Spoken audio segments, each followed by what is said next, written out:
Another update I would like to make today, guys, is I want to show you my 2012 engine, guys, and show you some of the things that's actually wrong with it, out of many things that's wrong with it.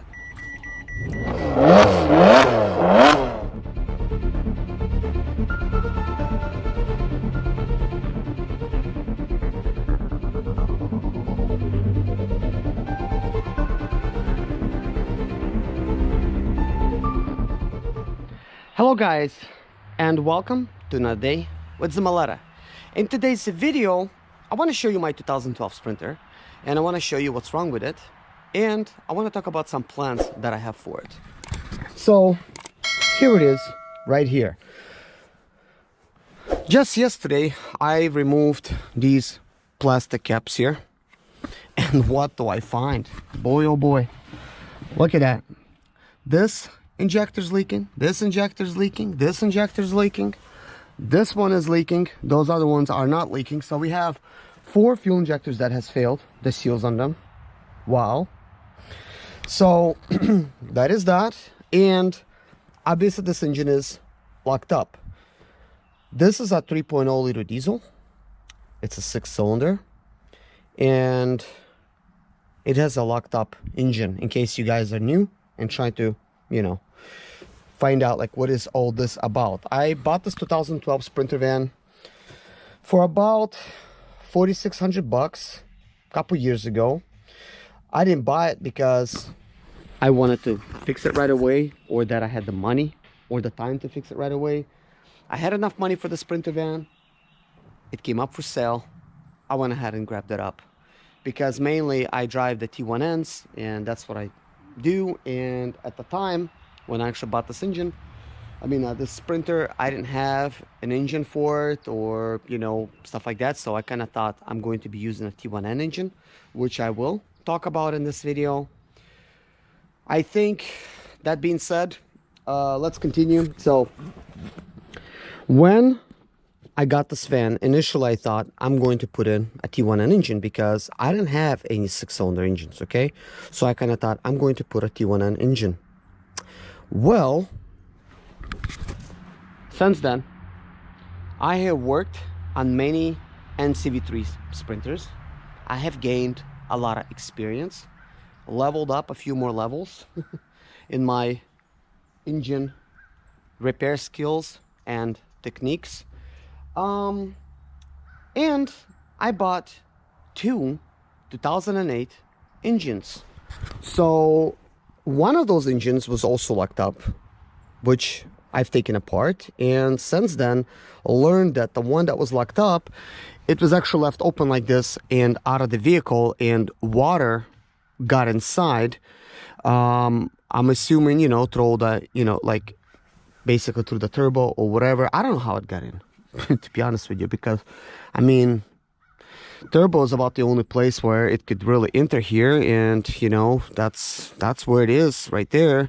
And another portion would be at the bottom there, unless they, I don't know, somehow stored it upside down. But geez, how do you get water inside of a turbo like that, even if it rains? Even if it's uncovered, kind of crazy. But guess what, it happened. It had a bunch of water in the cylinders. Shoot, maybe it was a flood vehicle. I don't know. The person that sold it to me bought that engine off somebody, and he was told that it was good, but it wasn't. It was actually locked up. But that's the thing. But anyways, along with that, there was another engine, 2008, which has a knock in it, and I could show you what that engine looks like. So here's that engine. We're looking at it from the back. This is where the turbo would be. Now this engine does run, okay, but it does have a knock in it. Now I know that it has a knock in it because I was told it has a knock in it by a very honest person that sold it to me. He could not figure out where the knock was coming from.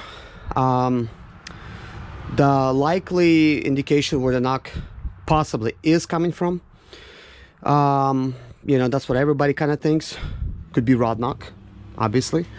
This engine does have a lot of miles, but fuel injectors also can create a knock, believe it or not. And it seems very similar, almost identical to the rod knock. The only way you could really tell is by removing these covers here, and then taking a stethoscope, putting it to each fuel injector and listening for that type of sound.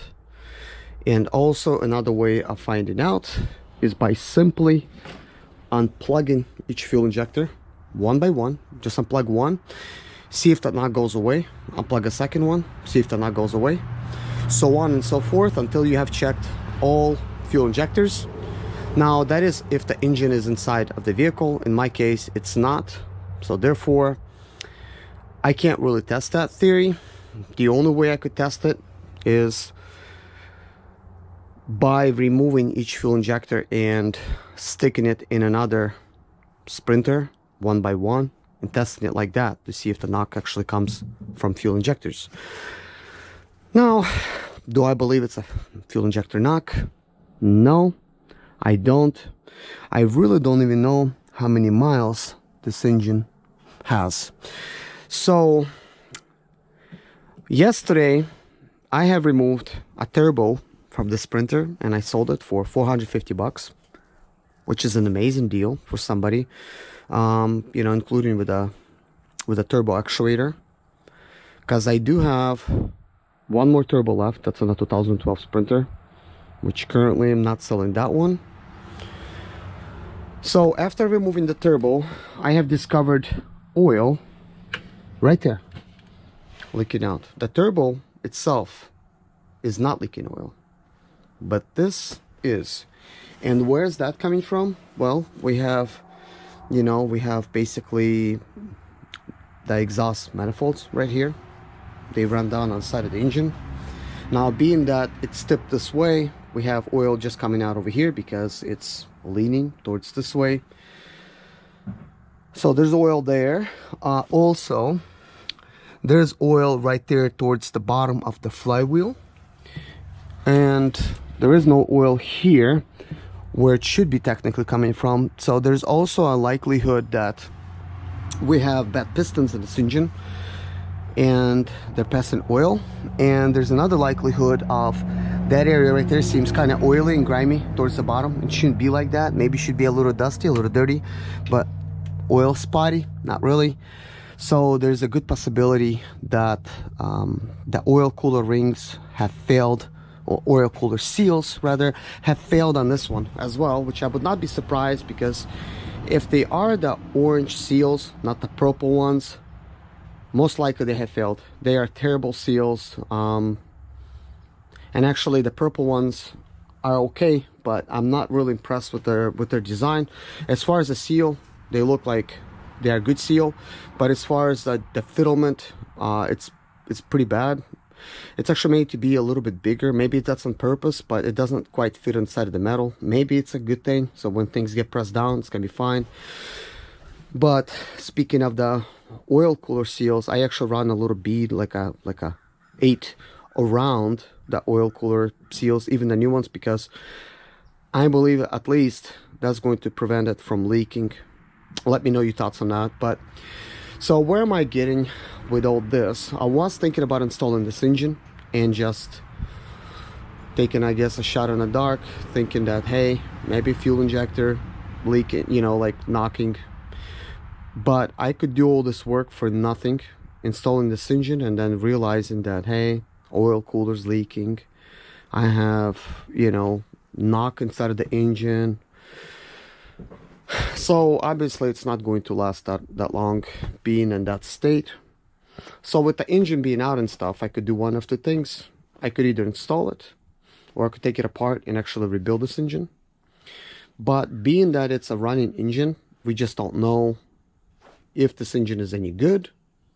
I'm kind of thinking, look, if I'm going to rebuild anything, it should be the 2012 engine. I have an endoscope here that does have a flash drive inside, so I could save all the video and stuff from it and actually include it in the video.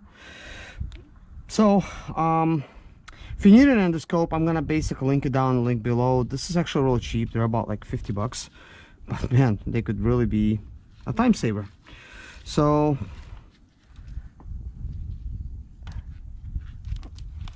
I need to find out where the basically like the bolts are. Like for instance, in between the turbo here, there's some bolts, but I can't really, let's see, there's a leaf there. I don't really know what kind they are. So there's one right there. So now I know, like, I need a Torx. So there's also going to be another one on this side. You could see that's also Torx. And these are basically holding the turbo down to the engine, but there's other bolts behind there that holds to these pipes. Like there's one and there's more that's behind. That's really actually hard to get to, and you really have to get to them through the back of the engine, and that's going to be very difficult. So